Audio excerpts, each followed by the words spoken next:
전차가 사라졌습니다. 전쟁터에서. 저는 군사분석 리포트를 작성하다가 손을 멈췄습니다. 최근 6개월간 전장 영상을 전부 검토했는데 기갑 전투 장면이 거의 없었던 겁니다. 믿을 수 없었습니다. 21세기 현대전이 1차 세계대전 참호전으로 돌아가고 있었습니다. 양측 모두 땅을 파고 들어갔고 전선은 완전히 굳어버렸죠. 전차가 나오는 순간 드론과 포격에 박살났습니다. 러시아가 오토바이 부대를 투입했다는 보도를 봤을 때 저는 처음엔 웃었습니다. 하지만 그건 혁신이 아니었습니다. 전차가 전부 박살난 뒤 남은 선택지였죠. 문제는 포병이었습니다. 적 자주포는 몇 발 쏘고 바로 도망갔습니다. 그런데 한국은 실문을 바꿨습니다. 어떻게 빠르게 맞힐까가 아니라 어떻게 찾아서 맞힐까로 말이죠. 대체 한국은 어떻게 이 개념을 떠올렸을까요? 왜 전 세계가 속도를 고민할 때 한국만 방식을 바꿨을까요? 도망가는 포병을 사냥하는 한국의 그 발상은 어디서 나온 걸까요? 왜 이 전쟁의 해답은 늘 한국에서 먼저 나오는지 그 이야기 지금 바로 시작합니다. 시뮬레이션은 성공합니다. 그런데 실제 테스트에서 무너집니다. 미사일이 분리 안 됩니다. 드론이 전개 안 됩니다. 센서가 오작동합니다. 통신이 끊깁니다. 하나만 실패해도 끝입니다. 전부 동시에 성공해야 합니다. 그게 얼마나 어려운지 아십니까? 저는 수도 없이 봤습니다. 화려하게 발표된 무기들이 테스트에서 굴러떨어지는 걸 말이죠. 유럽의 한 국가는 지능형 자탄을 개발했습니다. 개념은 훌륭했습니다. 그런데 테스트에서 자탄이 아군 차량을 공격했습니다. 프로젝트는 폐기됐죠. 미국의 한 방산업체는 배회형 미사일을 만들었습니다. 홍보 영상은 멋있었습니다. 그런데 실제론 표적을 3번 중 1번만 맞췄습니다. 신뢰도가 너무 낮았습니다. 저는 군사 전문 저널리스트입니다. 지난 20년 가까이 전장을 분석해왔죠. 그런데 올해 이상한 현상을 발견했습니다. 전차 교전 영상이 사라졌습니다. 예전엔 전차끼리 싸우는 장면, 보병 전투차가 움직이는 영상이 자주 올라왔죠. 지금은 거의 안 보입니다. 처음엔 단순히 촬영이 줄어든 건가 싶었습니다. 그런데 아니었습니다. 전차가 전장에 못 나오고 있었습니다. 이유는 간단합니다. 뭐만 굴러가면 위에서 꽂힙니다. 드론이 머리 위를 맴돌고 포격이 쏟아지죠. 기갑부대는 움직이는 순간 표적이 됩니다. 결과는 충격적입니다. 21세기 전쟁이 1차 세계대전으로 돌아갔습니다. 참호전입니다. 양측 모두 땅을 파고 들어갔죠. 진격은 멈췄습니다. 전선은 굳어버렸습니다. 저는 처음엔 믿기지 않았습니다. 현대전이 이렇게 될 수 있나 싶었죠. 그런데 현실이었습니다. 전장을 지배하는 건 포병과 드론이었습니다. 포병은 후방 10km에서 30km 이상 떨어진 곳에 깔려 있습니다. 전면 돌파를 시도하면 포격이 쏟아집니다. 드론은 더 잔혹합니다. 참호 안으로까지 들어옵니다. 그리고 폭발합니다. 진격은 곧 죽음입니다. 전선은 움직이지 않습니다. 그러던 중 러시아가 오토바이 부대를 투입했다는 소식이 들렸습니다. 언론은 이걸 혁신이라고 불렀습니다. 저는 냉소적으로 웃었습니다. 혁신이 아닙니다. 기갑이 다 박살나서 생긴 대체제입니다. 전차 대신 오토바이를 탄다는 건 전쟁이 퇴행했다는 증거입니다. 21세기가 맞나 싶었습니다. 그리고 저는 깨달았습니다. 진짜 문제는 포병이라는 걸 말이죠. 적 포병 진지는 도망갑니다. 자주포는 몇 발 쏘고 바로 위치를 바꿉니다. 쏘고 튀기가 기본입니다. GPS 유도 로켓으로 좌표를 찍어도 시간차 때문에 놓칩니다. 도착했을 땐 이미 비어 있습니다. 이게 현실입니다. 적 포병을 제압하지 못하면 돌파는 없습니다. 전쟁은 소모전으로 고착됩니다. 수십만 명이 참호에 갇혀 서로를 소모시킵니다. 끝이 보이지 않습니다. 저는 이 문제를 분석하면서 절망감을 느꼈습니다. 해결책이 없어 보였죠.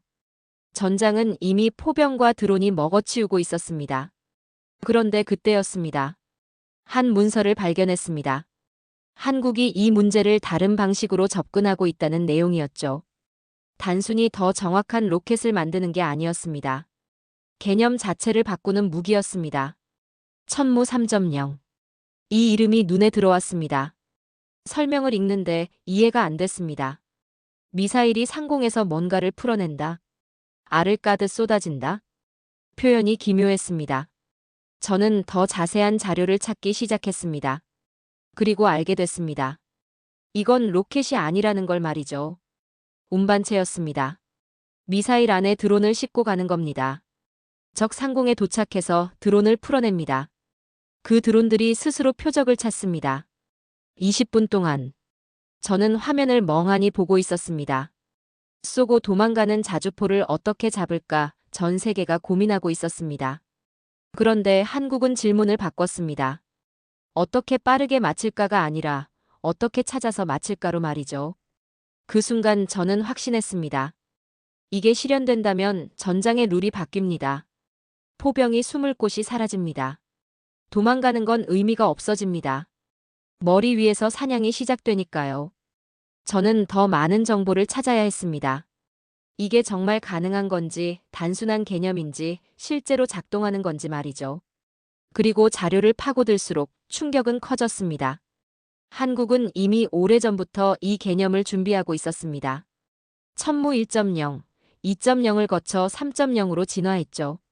단순히 무기를 만드는 게 아니라 전쟁의 방식을 바꾸려 하고 있었습니다. 저는 이 무기가 어떻게 작동하는지 정확히 알아야 했습니다. 그래서 분석을 시작했습니다. 천무 3.0이 뭔지 알기 위해 저는 천무의 역사부터 파고들었습니다. 천무 1.0은 다연장 로켓이었습니다. 미국의 하이마스와 비슷한 개념이었죠. 그런데 2.0에서 달라졌습니다. 단순 로켓이 아니라 미사일 영역으로 확장됐습니다.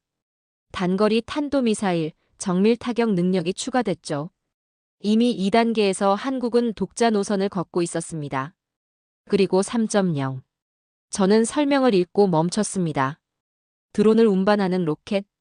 이건 무기 분류부터 다시 해야 하는 수준이었습니다. 로켓이 아니라 운반체입니다. 미사일 안에 드론을 싣고 가는 겁니다.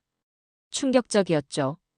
그런데 더 놀라운 건 이게 완전히 새로운 개념이 아니라는 사실이었습니다. 미국도 시도했었습니다. ATACMS에 BAT라는 지능 자탄을 결합하려 했죠. 1990년대 얘기입니다. BAT는 음향 센서로 전차 엔진 소리를 잡는 자탄이었습니다. 상공에서 풀어지면 스스로 전차를 찾아 떨어지는 개념이었죠. 당시엔 혁명적이었습니다. 그런데 실패했습니다. 센서 식별 한계 때문이었죠. 엔진 소리만으론 부족했습니다. 기술이 따라주지 못했습니다. 결국 미군은 포기했습니다. 저는 이 대목에서 한숨을 쉬었습니다. 그래, 역시 안 되는구나 싶었죠. 그런데 한국은 달랐습니다. 포기한 게 아니라 다시 꿰어 맞췄습니다. 자탄 대신 배회형 드론을 넣었습니다. 센서는 광학과 적외선, AI까지 결합했죠. 미국이 못 푼 숙제를 한국이 기술 발전으로 풀어낸 겁니다. 20년 전엔 불가능했던 게 지금은 가능해졌습니다. 센서 기술, AI, 드론 제어 기술이 발전했으니까요. 한국은 그걸 정확히 읽었습니다. 그리고 실행에 옮겼죠. 저는 전율했습니다. 이건 단순한 무기 개발이 아니었습니다. 실패한 개념을 부활시킨 겁니다. 그리고 더 중요한 건 작전 개념 자체가 바뀐다는 점이었습니다. 기존 로켓은 GPS로 좌표를 찍어서 마칩니다. 정확한 위치를 알아야 합니다. 그런데 적 포병은 움직입니다. 발사 후 도착할 때까지 시간이 걸리죠. 그 사이에 도망갑니다. 하지만 천무 3.0은 다릅니다. 좌표를 맞히는 게 아니라 표적을 찾습니다. 도착해서 드론을 풀고 20분 동안 떠돌며 스스로 찾습니다. 도망가도 의미가 없습니다. 드론이 쫓아갑니다. 이건 맞히는 무기가 아니라 사냥하는 무기입니다. 저는 머릿속으로 그림을 그렸습니다. 미사일이 적 상공에 도착합니다. 상공에서 퍼집니다. 드론이 쏟아져 나옵니다. 알을 까듯. 그 드론들이 사방으로 흩어져 표적을 찾습니다. 자주포, 전차, 차량. 숨어도 소용없습니다. 찾아냅니다. 그리고 꽂습니다. 한 발이 한 표적이 아닙니다. 한 발이 사냥대가 됩니다. 무리가 됩니다. 저는 확신했습니다. 이 장면이 현실이 되면 전장은 바뀝니다. 포병은 더 이상 안전하지 않습니다. 후방도 의미가 없습니다. 머리 위에서 시작되니까요. 미국이 포기했던 꿈이 한국 손에서 살아났습니다. 20년 전의 실패가 지금의 성공으로 부활했습니다. 기술은 진화했고 한국은 그걸 놓치지 않았습니다. 저는 이제 알고 싶었습니다. 이게 정말 작동하는지, 실제로 어떻게 사냥하는지 말이죠. 작전 그림을 그려봤습니다. 아군 포병은 전선에서 50km 후방에 있습니다. 적 포병은 100km 너머에 배치돼 있죠. 전통적으로 이 거리는 안전지대였습니다. 포병들은 뒤에 숨어서 쏘고 도망치고 다시 쏩니다. 추적당할 걱정이 없었죠. 그런데 천무 3.0은 이 안전을 깨버립니다. 미사일이 발사됩니다. 탄도 궤적으로 날아갑니다. 적은 레이더로 포착하겠지만 그게 뭔지 모릅니다. 일반 미사일인 줄 알죠. 그런데 상공 900m에서 뭔가 일어납니다. 미사일이 퍼집니다. 알을 까듯. 드론들이 쏟아져 나옵니다. 적은 이 순간 이해하지 못합니다. 위에서 뭔가 떨어진다는 걸 알아채기 시작할 때쯤 이미 늦었습니다. 드론은 고도 700m로 비행합니다. 그리고 20분 동안 떠돕니다. 찾습니다. 자주포를 찾습니다. 전차를 찾습니다. 차량을 찾습니다. 적은 머리 위에서 시작된 위협에 공포를 느낍니다. 후방이라고 안전하지 않습니다. 숨을 곳이 없습니다. 더 끔찍한 건 속일 수도 없다는 겁니다. 적들은 더미를 깔아놓습니다. 풍선에 히터를 달아서 여론을 만들죠. 적외선 센서를 속이려는 겁니다. 예전엔 통했습니다. 그런데 지금은 안 됩니다. AI가 분석합니다. 광학 카메라로 형태를 보고 적외선으로 열분포를 봅니다. 움직임을 봅니다. 소리를 듣습니다. 패턴을 분석합니다. 풍선은 바람에 흔들립니다. 자주포는 안 흔들립니다. 히터의 열은 고르게 퍼집니다. 엔진의 열은 특정 부분에 집중됩니다. AI는 이 차이를 압니다. 가짜는 걸러냅니다. 진짜만 남깁니다. 적은 속이려 해도 속지 않는다는 걸 깨닫습니다. 무력감이 엄습하죠. 그리고 드론은 급강화합니다. 성형장 약탄을 장착하고 있습니다. 장갑을 뚫는 탄두죠. 그런데 단순히 직진해서 박는 게 아닙니다. 날개를 펼칩니다. 기동합니다. 장애물을 회피합니다. 우회합니다. 적이 대공포를 쏘면 피합니다. 그리고 다시 접근합니다. 마치 살아있는 것처럼 움직입니다. 자주포의 상부 장갑은 약합니다. 드론은 그걸 압니다. 위에서 꽂습니다. 관통합니다. 내부에서 폭발합니다. 자주포는 무력화됩니다. 한 대가 아닙니다. 드론들이 각자의 표적을 찾아 꽂습니다. 포병 진지 전체가 마비됩니다. 그런데 여기서 끝이 아닙니다. 피해 평가 드론이 따로 있습니다.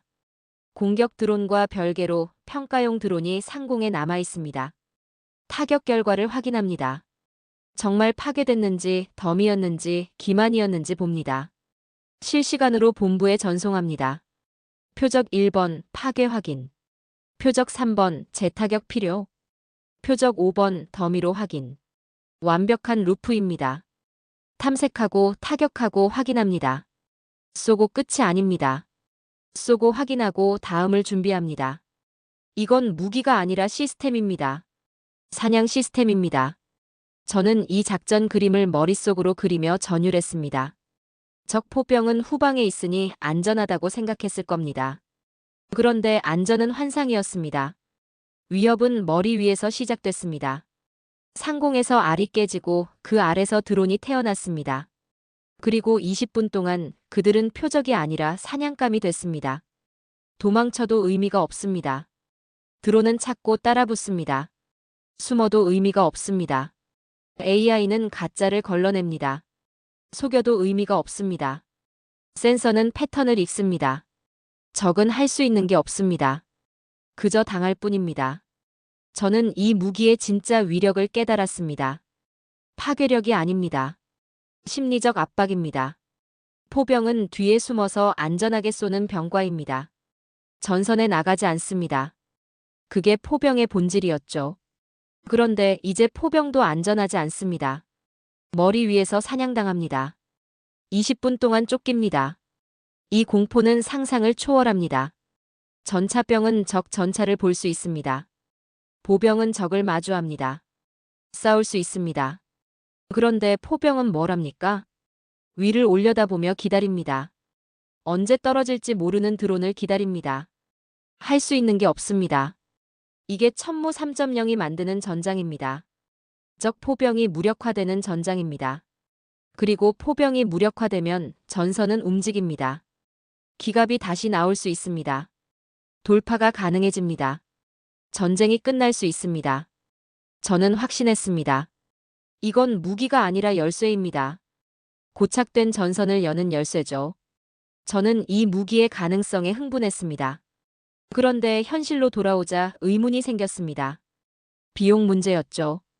그리고 예상대로 회의론이 터져나왔습니다. 서방 군사 분석가들이 말하기 시작했습니다.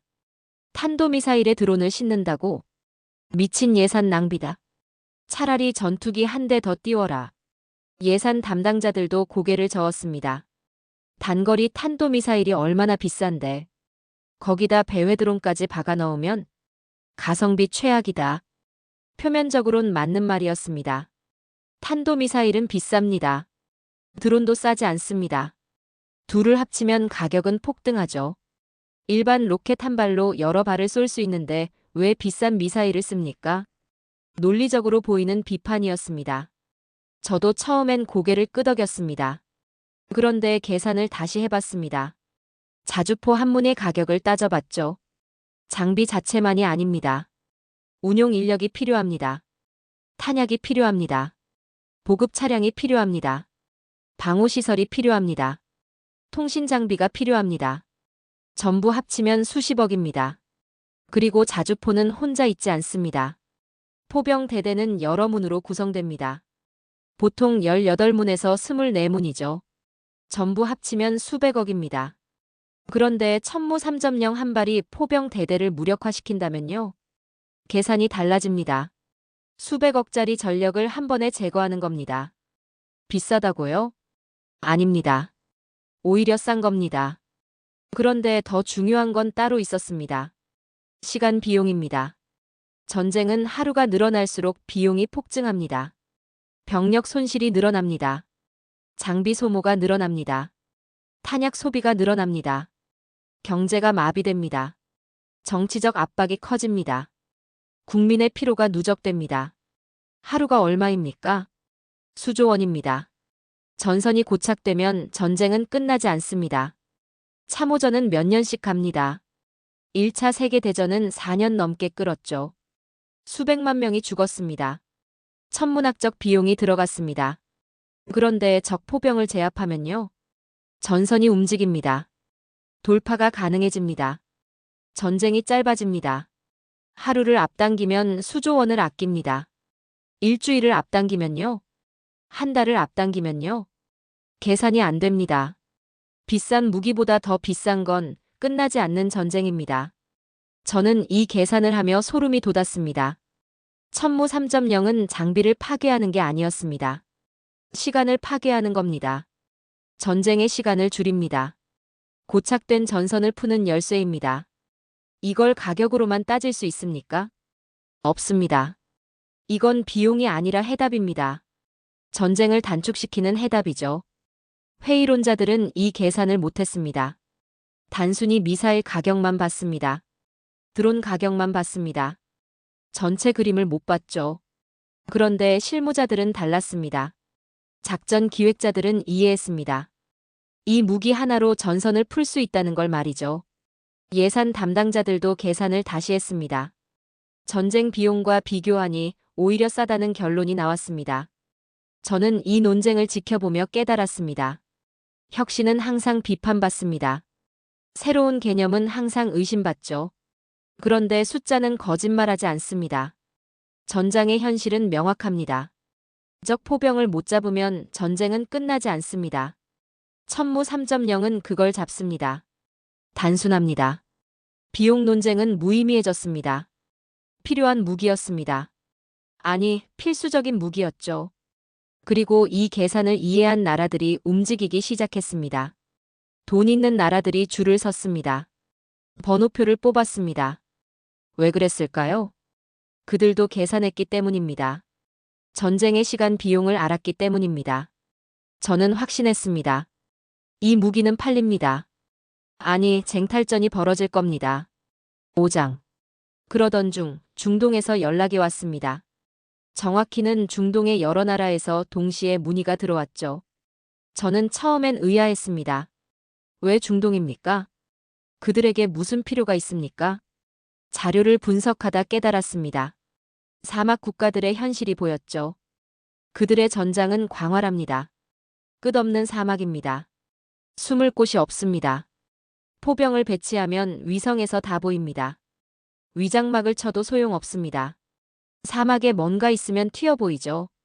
적은 멀리 있지만 항상 불안합니다. 국경은 길고 방어선은 넓습니다.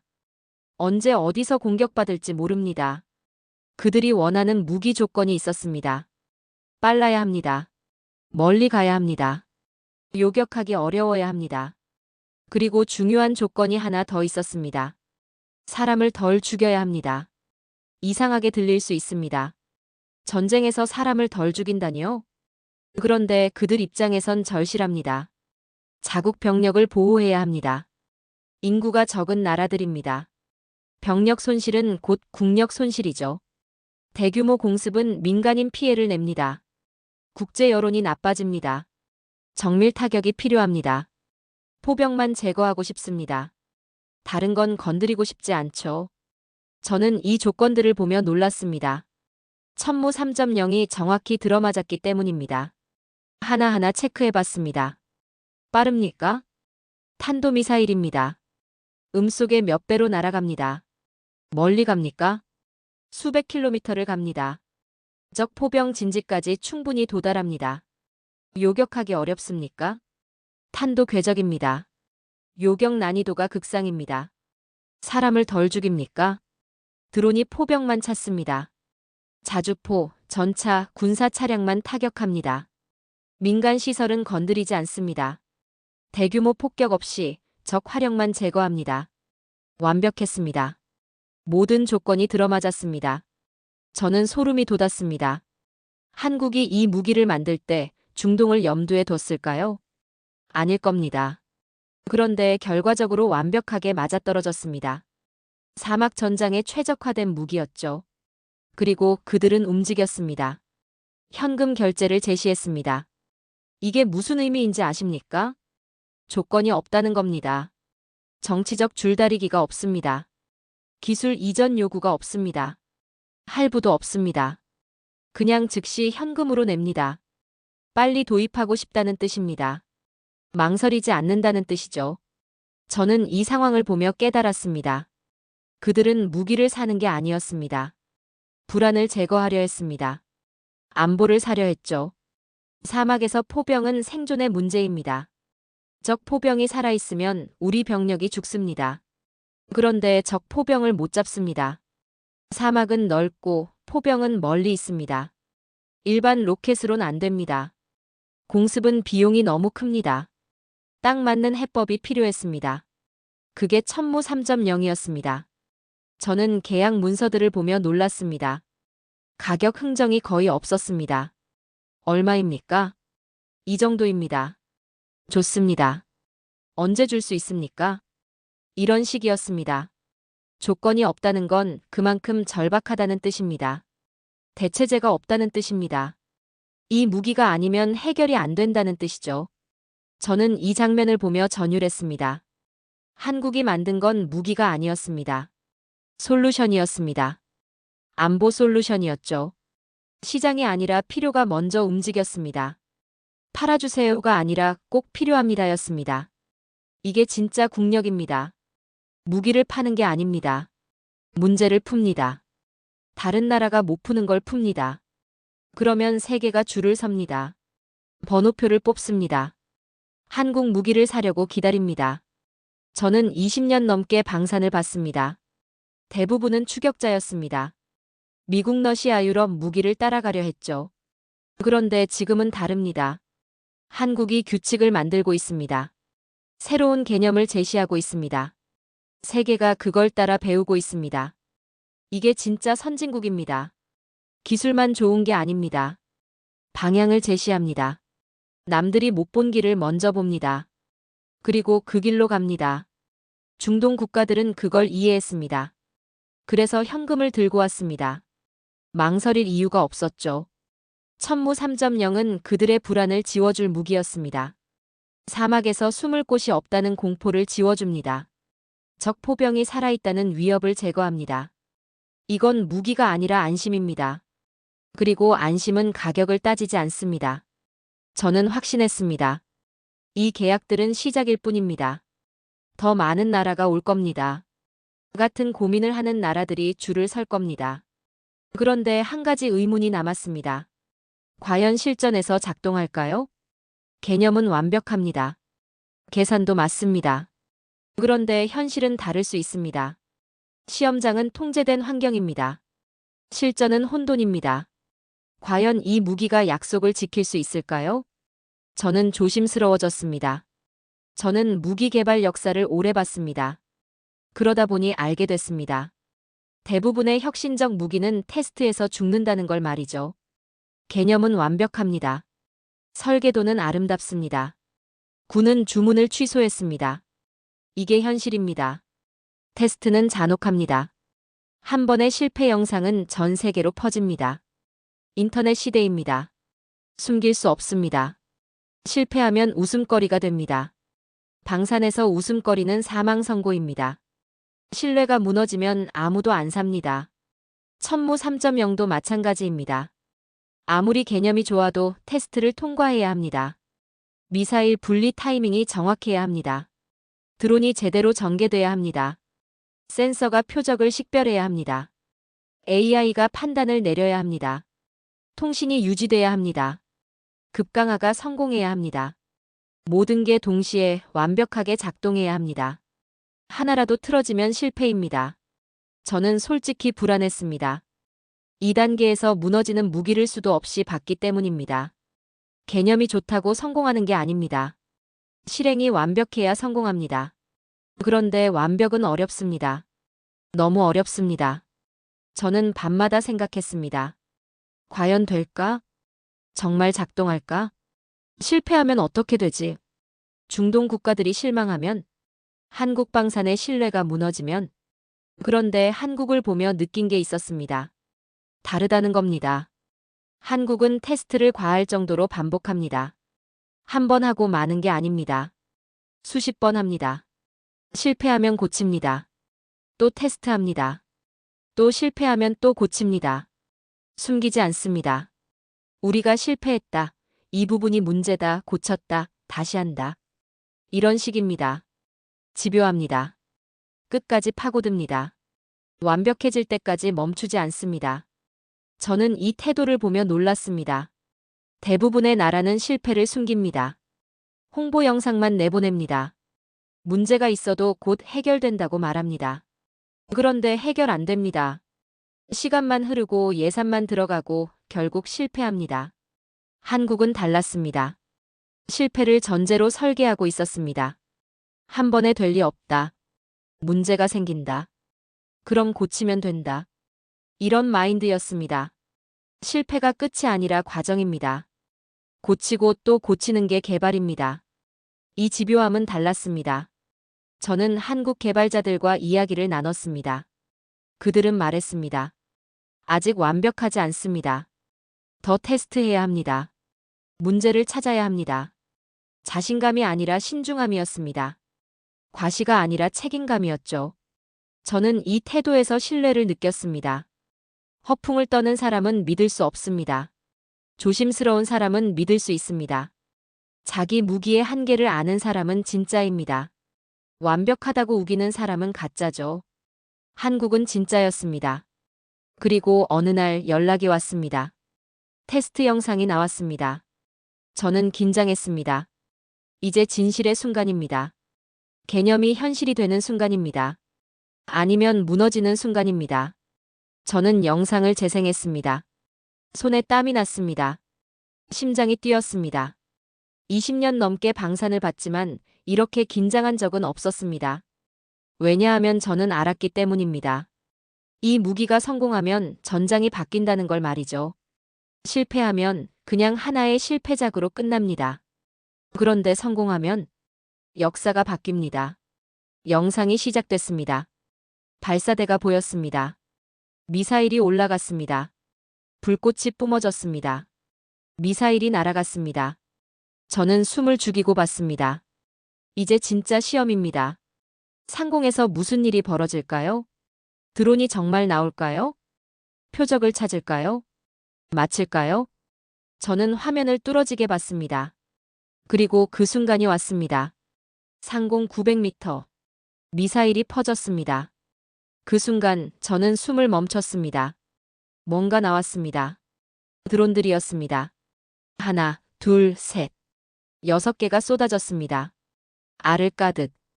정확히 그 표현이 맞았습니다. 드론들이 날개를 펼쳤습니다. 흩어졌습니다. 각자 다른 방향으로 날아갔습니다. 제 심장이 쿵쾅거렸습니다. 작동한다. 첫 관문을 통과했습니다. 분리가 성공한 겁니다. 그런데 이제부터가 진짜입니다. 표적을 찾을 수 있을까요? 화면이 전환됐습니다. 지상 표적들이 보였습니다. 자주포 모형들이 배치돼 있었죠. 일부는 고정돼 있었습니다. 일부는 움직이고 있었습니다. 이게 핵심입니다. 고정 표적은 쉽습니다. 움직이는 표적이 어렵죠. 드론 하나가 하강했습니다. 천천히 고도를 낮췄습니다. 표적 상공을 맴돌았습니다. 그리고 급강하했습니다. 명중했습니다. 자주포 상부에 정확히 박혔습니다. 맞췄어. 그런데 놀라운 건 그 다음이었습니다. 다른 드론이 움직이는 표적을 쫓았습니다. 자주포 모형이 이동하고 있었죠. 시속 40km 정도로 보였습니다. 드론이 따라갔습니다. 뒤쫓았습니다. 자주포가 방향을 바꿨습니다. 드론도 방향을 바꿨습니다. 붙어 있었습니다. 저는 입을 벌리고 봤습니다. 도망쳐도 소용없다. 자주포가 속도를 높였습니다. 드론도 따라붙었습니다. 자주포가 급정거했습니다. 드론이 급강하했습니다. 명중했습니다. 정확히 상부 장갑에 박혔습니다. 이동 표적 추적 성공입니다. 제 머릿속이 하얘졌습니다. 이게 됩니까? 정말로 됩니까? 움직이는 걸 쫓아서 마칩니까? 화면엔 6번의 타격이 모두 나왔습니다. 6발 모두 명중이었습니다. 고정 표적, 이동 표적 구분 없이 전부 마쳤습니다. 저는 의자에 등을 기댔습니다. 이건 진짜다. 영상이 끝났습니다. 저는 즉시 업계 채팅방을 열었습니다. 군사 분석가들이 모인 방이었죠. 조용했습니다. 아무 말이 없었습니다. 보통은 난리가 났을 겁니다. 봤어? 대단한데? 이런 식으로 말이죠. 그런데 아무도 말이 없었습니다. 10분쯤 지났을까요? 한 명이 메시지를 남겼습니다. 계산을 다시 해야겠어. 그게 전부였습니다. 그런데 그 한마디가 모든 걸 말해줬습니다. 침묵은 인정입니다. 말이 없다는 건 할 말이 없다는 겁니다. 반박할 수 없다는 겁니다. 박수는 없었습니다. 대신 계산기가 돌아갔습니다. 우리 작전 계획을 바꿔야 하나? 이 무기를 몇 세트 사야 하지? 기존 포병 전력은 어떻게 되는 거야? 모두가 다시 생각하기 시작했습니다. 미국 측 반응도 들어왔습니다. 한 국방부 관계자가 말했답니다. 왜 우리가 먼저 못했지? 그 말에 다 담겨 있었습니다. 미국은 BAT로 시도했다가 포기했습니다. 한국은 그걸 다시 살렸습니다. 그리고 성공시켰습니다. 기술 선진국이 못한 걸 한국이 해낸 겁니다. 저는 전율했습니다. 이건 단순한 테스트가 아니었습니다. 선언이었습니다. 우리가 해냈다. 이게 가능하다. 시대가 바뀐다. 그런 선언이었죠. 포병 교리는 100년 넘게 비슷했습니다. 뒤에서 쏘고 숨고 또 쏩니다. 멀리 있으니 안전합니다. 그게 상식이었습니다. 그런데 그 상식이 깨졌습니다. 뒤에 있어도 안전하지 않습니다. 머리 위에서 사냥당합니다. 도망쳐도 쫓겨갑니다. 숨어도 찾아냅니다. 교리가 무너진 겁니다. 100년 교리가 한 번의 테스트로 늙어버렸습니다. 저는 화면을 되돌려 봤습니다. 다시 봤습니다. 또 봤습니다. 볼 때마다 소름이 돋았습니다. 특히 이동 표적을 추적하는 장면. 자주포가 도망갑니다. 드론이 쫓아갑니다. 방향을 바꿉니다. 드론도 바꿉니다. 마치 맹수가 사냥감을 쫓는 것 같았습니다. 집요했습니다. 냉정했습니다. 피할 수 없었습니다. 이게 미래입니다. 이게 새로운 전장입니다. 포병은 이제 사냥감입니다. 안전지대는 사라졌습니다. 후방도 의미 없습니다. 상공에서 시작되니까요. 저는 그날 밤 잠을 못 잤습니다. 머릿속이 복잡했습니다. 20년 넘게 쌓아온 지식이 흔들렸습니다. 제가 알던 전장은 끝났습니다. 새로운 전장이 시작됐습니다. 그리고 그 시작을 한국이 열었습니다. 다음 날 각국 국방부에서 연락이 쏟아졌다고 합니다. 언제 도입 가능한가? 가격은 얼마인가? 우리 우선 순위에 넣어달라. 게임이 끝났습니다. 테스트는 성공이었습니다. 의심은 확신이 됐습니다. 회의로는 사라졌습니다. 한국은 증명했습니다. 말이 아니라 영상으로. 개념이 아니라 실체로. 이제 세계는 선택해야 합니다.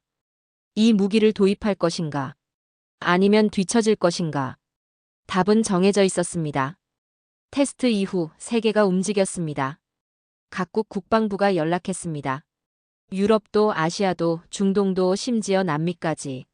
모두 같은 질문을 했습니다. 언제 살 수 있습니까? 저는 이 상황을 보며 깨달았습니다. 세계는 같은 고민을 하고 있었습니다. 드론 때문에 진격이 안 됩니다. 포병 때문에 전선이 안 움직입니다. 참호전으로 회귀하고 있습니다. 누구도 답을 못 냈습니다. 미국도 못 냈습니다. 러시아도 못 냈습니다. 유럽도 못 냈습니다. 모두가 같은 늪에 빠져 있었죠. 그런데 한국이 답을 냈습니다. 포병과 드론. 둘을 하나로 묶었습니다. 미사일로 드론을 운반합니다. 적 상공에서 풀어냅니다. 스스로 찾아서 제거합니다. 간단 명료합니다. 그런데 아무도 생각 못했습니다. 아니, 미국은 생각했지만 못했습니다. 한국은 했습니다. 해냈습니다. 증명했습니다. 저는 20년 넘게 방산을 봤습니다. 한국은 항상 추격자였습니다. 미국 무기를 보고 배웠습니다. 러시아 기술을 연구했습니다. 유럽 시스템을 분석했습니다. 따라가는 나라였죠. 그런데 지금은 다릅니다. 한국이 규칙을 만들고 있습니다. 새로운 개념을 제시하고 있습니다. 세계가 한국을 보고 있습니다. 저게 어떻게 작동하지? 우리도 저렇게 해야 하나? 한국 방식을 배워야겠어. 위치가 바뀐 겁니다. 모방자가 제안자가 됐습니다. 추격자가 선도자가 됐습니다. 학생이 선생이 됐죠. 저는 솔직히 고백합니다. 나는 한국을 과소평가했습니다. 빠르긴 한데 창의성은 부족해. 기술은 좋은데 혁신은 약해. 이렇게 생각했습니다. 편견이었습니다. 틀렸습니다. 한국은 혁신했습니다. 세계가 못 푼 숙제를 풀었습니다. 실패한 개념을 부활시켰습니다. 그리고 전장의 룰을 바꿨습니다. 이건 국뽕이 아닙니다. 구조적 혁신입니다. 천무 3.0은 단순한 무기가 아닙니다. 전쟁을 끝내는 도구입니다. 고착된 전선을 푸는 열쇠입니다. 시간을 단축시키는 장치입니다. 적 포병을 제압하면 전선이 움직입니다. 전선이 움직이면 전쟁이 끝납니다. 전쟁이 끝나면 사람이 삽니다. 이게 이 무기의 진짜 가치입니다.